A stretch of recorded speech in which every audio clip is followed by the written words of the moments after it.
మీద ఒక సుదీర్ఘంగా విశ్లేషణ చేసుకోవడం జరిగింది.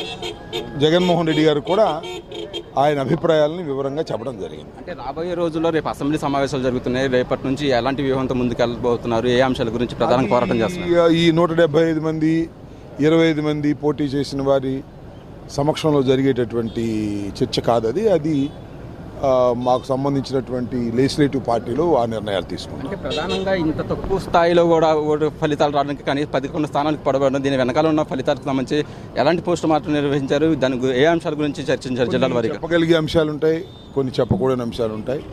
అన్నింటినీ కూడా కూలంకషంగా చర్చించుకోవడం జరిగింది.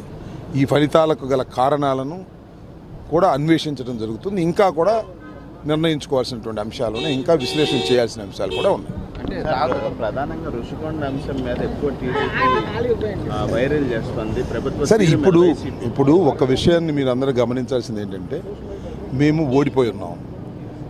మాది పద్ది తప్పులాగా చూపించేటటువంటి ప్రయత్నం వాళ్ళు చేస్తారు. What is Rushikonda? ఏంటి దానిలో what is wrong in it? Rushikonda ఒక ప్రభుత్వం యొక్క స్థలం. ప్రభుత్వ సొమ్ముతో అక్కడ భవనాలు నిర్మించడం జరిగింది. తెలుగుదేశం ప్రభుత్వం వచ్చింది, వారు దాన్ని ఉపయోగించుకోవచ్చు. లేదు మళ్ళీ వైసీపీ ప్రభుత్వం వచ్చింది, వారు ఉపయోగించుకోవచ్చు. Government is a continuous process. Government యొక్క ఆస్తి తప్ప అది జగన్మోహన్ రెడ్డి గారి ఆస్తి, నా ఆస్తి కాదు. అది బాగా కట్టారు, బ్రహ్మాండంగా కట్టారు, అది బాగా కట్టారు, బ్రహ్మాండంగా కట్టారంటే మెచ్చుకోవాలా? అంటే చూపించడం కూడా మీరు ఇష్టపడలేదు కదా? ఆగు స్వామి, నువ్వు వాళ్ళు మాట్లాడతారుగా, వాళ్ళు మాట్లాడుతున్నారు. అది that is a different matter. వాళ్ళు ఎన్నైనా ఇది చేసుకోవచ్చు, నువ్వు వచ్చి ఇటు అడుగు, ఇన్నన్నా చేసుకోవచ్చు. నేనేది ఏంటంటే ఇన్నన్నా చేసుకోవచ్చు. ప్రభుత్వం విలాసవంతంగా కట్టిందనేది వాళ్ళ ఉద్దేశం.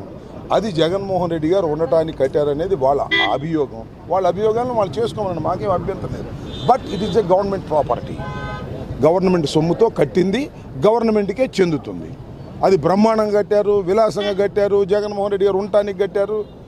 These are all their stories. They can say like that. రహస్యంగా ఉంచేది ఏంటండి? ఇది పబ్లిక్ కట్టేది కదా. కట్టేటప్పుడు ఎవరు లోపల రానికపోవచ్చు, అది వేరే అంశం. ఎందుకు చూడాలి? ఏమన్నా మ్యూజియం చూడటానికి? ఇదేమన్నా చంద్రబాబు నాయుడు గారు సొంత ఇల్లు చూపిస్తాడా? ఏమండి, ఆయన చూపించమని పోనీ. ఆయన అట్లాగే జగన్మోహన్ రెడ్డి గారు సొంత ఇల్లు. ఇది గవర్నమెంట్ ఇప్పుడు చూస్తున్నారు కదా. పూర్తయిన తర్వాత ఎవరైనా చూస్తారు.